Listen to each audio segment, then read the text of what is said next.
தரணி வாழ் தமிழர்களின் இதய ஒலி தமிழன் 24.com. வவுனியா முன்னாள் முதல்வரின் பதவி நீக்கம் தொடர்பான வடக்கு ஆளுநரின் வர்த்தமானிக்கு நீதிமன்றம் தடை உத்தரவு. ஜனாதிபதி சட்டத்தரணி சுமந்திரன் தெரிவிப்பு. தமிழக முதலமைச்சர் விஜயை சந்தித்த தமிழ் அரசியல் தரப்பு.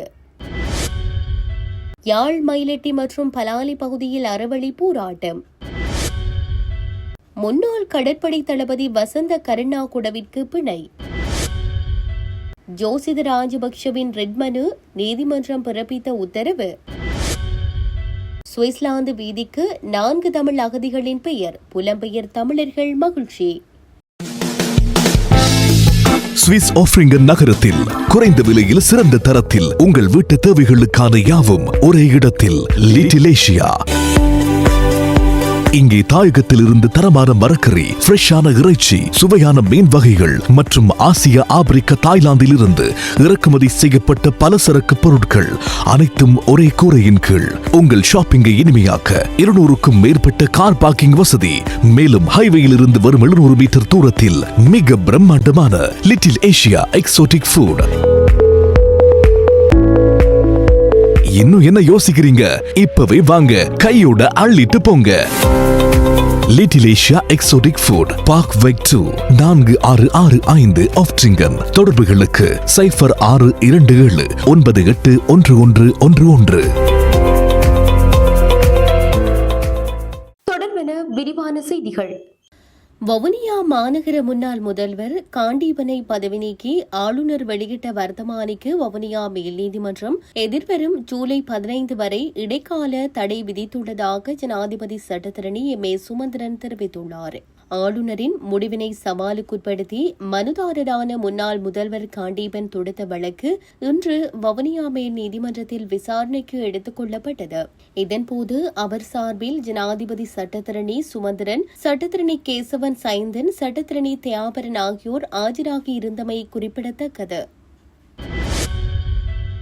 இலங்கையின் வடக்கு கிழக்கு தமிழர் தாயக பிரதேசமான ஈழத்தமிழ் தேச மக்களை பிரதிநிதித்துவப்படுத்தும் தமிழ் அரசியல் தரப்புகளில் முக்கிய அரசியல் கூட்டமைப்பாக விளங்கும் கஜேந்திரகுமார் பொன்னம்பலம் தலைமையிலான தமிழ் தேசிய பேரவையினர் இன்று சென்னையில் முதலமைச்சர் ஜோசப் விஜயை தமிழ்நாடு அரசு தலைமை செயலகத்தில் சந்தித்து விரிவான கலந்துரையாடலில் ஈடுபட்டனர். இலங்கை செய்திகள் இதன்போது எழுத்து மூலமாக கோரிக்கை கடிதமும் கையளிக்கப்பட்டுள்ளது. இச்சந்திப்பில் ஈழத்தமிழ் மக்கள் தற்போது எதிர்நோக்கும் அரசியல் மனித உரிமைகள் பிரச்சினைகள், ஒற்றையாட்சி அரசியலமைப்பு முறை ஒழிக்கப்பட்டு தமிழர் தேசத்தின் இறைமையை அங்கீகரிக்கும் சமஷ்டி அடிப்படையிலான அரசியல் தீர்வின் அவசியம், ஈழத்தமிழர் இனவழிப்பிற்கு சர்வதேச சுயாதீன விசாரணை மேற்கொள்ளப்பட வேண்டிய அவசியம், இந்திய ஈழத்தமிழ் கடற்றொழிலாளர்களின் பிரச்சினைக்கு நிலையான தீர்வு காணும் நடவடிக்கைகள், இந்தியாவில் தங்கியுள்ள ஈழத்தமிழ் அகதிகளின் நீண்டகால பிரச்சினைகளுக்கு தீர்வு காணுதல் உள்ளிட்ட பல முக்கிய விடயங்கள் தொடர்பாக கலந்துரையாடப்பட்டுள்ளது. குறித்த சந்திப்பில் ஈழத்தமிழ் மக்களை பிரதிநிதித்துவப்படுத்தும் இலங்கை பாராளுமன்ற உறுப்பினரும் தமிழ் தேசிய பேரவையின் தலைவருமான கஜேந்திரகுமார் பொன்னம்பலம் தலைமையில் தமிழ் தேசிய பேரவையை பிரதிநிதித்துவப்படுத்திய 7 பேர் கொண்ட பிரதிநிதி குழு கலந்து கொண்டது.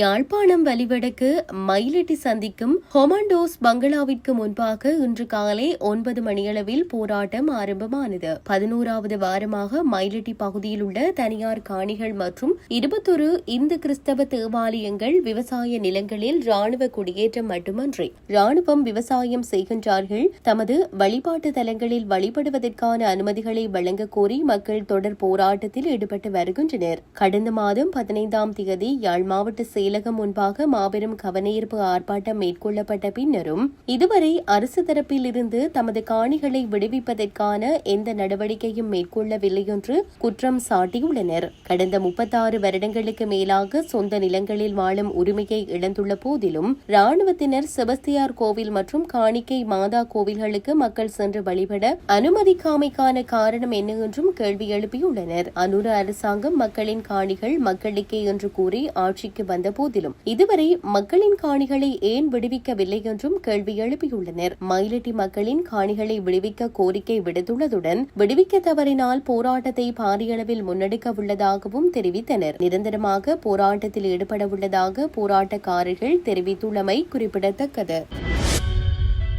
ஊழல் குற்றச்சாட்டு தொடர்பில் கைது செய்யப்பட்ட முன்னாள் கடற்படை தளபதி வசந்த ஹர்னாகுடவை பிணையில் செல்ல அனுமதித்து கொழும்பு நீதவான் நீதிமன்றம் உத்தரவிட்டுள்ளது. லஞ்ச ஊழல் ஆணைக்குழுவின் அதிகாரிகள் மற்றும் சந்தேக நபர் சார்பில் முன்னிலையான சட்டத்திறனிகள் முன்வைத்த சமர்ப்பணங்களை பரிசீலித்த பின்னரே கொழும்பு பிரதான நீதவான் அசங்கேஸ் போதகரகம இந்த உத்தரவை பிறப்பித்தார். 2006 ஆண்டு இலங்கை கடற்படைக்கு நிறைவேற்று பிரிவு அதிகாரியாக உரிய தகுதிகளை பூர்த்தி செய்திராத ஜோசித ராஜபக்ஷவை இணைத்துக் கொண்டமை மற்றும் அதுவரை காணப்பட்ட நடைமுறைகளுக்கு புறம்பாக பிரித்தானிய அரச கடற்படை கல்லூரியின் பயிற்சி பாடநெறி ஒன்றிற்காக அரசாங்கத்தின் பணத்தை செலுத்தி ஜோசித ராஜபக்ஷவை அதில் பங்கேற்க செய்தமை ஆகிய நடவடிக்கைகள் மூலம் ஊழல் புரிந்ததாக கூறப்படும் சந்தேகத்தின் பேரில் லஞ்ச ஊழல் ஆணைக்குழுவினால் முன்னாள் கடற்படை தளபதி கைது செய்யப்பட்டிருந்தமை குறிப்பிடத்தக்கது. முன்னாள் ஜனாதிபதி மஹிந்த ராஜபக்ஷவின் மகனான ஜோசித ராஜபக்ஷவினால் சமர்ப்பிக்கப்பட்ட சீராய்வு மனுவை மேன்முறையீட்டு நீதிமன்றம் நிராகரித்துள்ளது. ஜோசித ராஜபக்ஷவினால் சமர்ப்பிக்கப்பட்ட சீராய்வு மனு மீதான தீர்மானம் ஒன்று அறிவிக்கப்பட்ட போதே நீதிமன்றம் இதனை அறிவித்துள்ளது. நிதி மோசடி தடுப்பு சட்டத்தின் கீழ் தமக்கு எதிராக சட்டமா அதிபரினால் கொழும்பு மேல் நீதிமன்றத்தில் தாக்கல் செய்யப்பட்டுள்ள வழக்கில் உள்ள சதி என்ற குற்றச்சாட்டை முன்னோக்கி கொண்டு செல்ல முடியாது என தீர்ப்பளிக்குமாறு கோரி இந்த மனு தாக்கல் செய்யப்பட்டிருந்தது. குறித்த மனு மீதான விசாரணை நீதியரசர்களான அமல் ரணராஜ மற்றும் சுமுது பிரேமச்சந்திர ஆகியோரை கொண்ட மேன்முறையீட்டு நீதிமன்ற நீதியரசர்கள் குழாம் முன்னிலையில் விசாரணைக்கு எடுத்துக் கொள்ளப்பட்டிருந்தது. இதேவேளை ஜோசித ராஜபக்ஷ அண்மையில் லஞ்சம் அல்லது ஊழல் குற்றச்சாட்டுகளை விசாரிக்கும் ஆணைக்குழுவினால் கைது செய்யப்பட்டு பிணையில் விடுவிக்கப்பட்டமை குறிப்பிடத்தக்கது. சுவிட்சர்லாந்தின் சூர் நகரில் கடந்த 37 ஆண்டுகளுக்கு முன்பு அகதிகள் தங்கியிருந்த முகாமில் நடத்தப்பட்ட கொடூரமான தீவைப்பு தாக்குதலில் உயிரிழந்த 4 தமிழ் அகதிகளின் தியாகத்தை போற்றும் வகையில் அங்குள்ள ஒரு முக்கிய பாதைக்கு ஜெர்மன் மற்றும் தமிழ் மொழிகளில் பெயர் சூட்டப்பட்டுள்ளமை புலம்பெயர் தமிழர்களின் மத்தியில் பெரும் வரவேற்பை பெற்றுள்ளது. கடந்த 1989 ஆண்டு ஜூலை மாதம் 2ஆம் தேதி சூர் மாநிலத்தில் உள்ள தமிழ் அகதிகள் முகாம் மீது இனவெறி கலந்த தீவைப்பு தாக்குதல் ஒன்று நடத்தப்பட்டது. இந்த அநீதியான தாக்குதலில் அகதிகளாக தஞ்சமடைந்திருந்த 4 இளம் தமிழர்கள் தீக்கிரையாகி பரிதாபகரமாக உயிரிழந்தனர். தாக்குதலில் கந்தையா பாலமுரளி, கந்தையா பாலமுகுந்தன், சக்திவேல் தம்பராஜா, தேவராஜா சின்னத்தம்பி ஆகியோரே தன்போது உயிரிழந்தனர். இந்த கொடூர சம்பவம் நடந்து 37 ஆண்டுகள் நிறைவடைந்துள்ள நிலையில் உயிரிழந்தவர்களின் நினைவை என்றென்றும் நிலைநிறுத்தவும் பாதிக்கப்பட்ட தமிழ் சமூகத்திற்கான சமூக நீதியை நிலைநாட்டவும் சூர் நகராட்சி நிர்வாகம் இந்த வரலாற்று சிறப்புமிக்க நடவடிக்கையை மேற்கொண்டுள்ளது. அங்குள்ள சாலி பார்சல் எண் 6083 இதுவரை பெயர் சூட்டப்படாமல் இருந்த ஒரு புதிய பாதைக்கு இந்த 4 தியாகிகளின் நினைவாக பெயர் சூட்டப்பட்டுள்ளது. கிரவுண்ட் அண்ட் தமிழ் கலாசார மன்றத்தின் ஆலோசனைகள் மற்றும் முழுமையான ஒத்துழைப்புடன் இந்த தனித்துவமான பெயர் தேர்வு செய்யப்பட்டுள்ளது. இப்பாதைக்கு ஜெர்மன் மொழியில் வியர் லிச்சர்ட் வேக் என பெயரிடப்பட்டுள்ளது. இதன் தமிழ் பொருள் 4 விளக்குகள் கொண்ட பாதை என்பதாகும். உயிரிழந்த 4 தமிழர்களின் ஆன்மாவை ஒளிரும் விளக்குகளாக உருவகித்து இப்பெயர் சூட்டப்பட்டுள்ளது.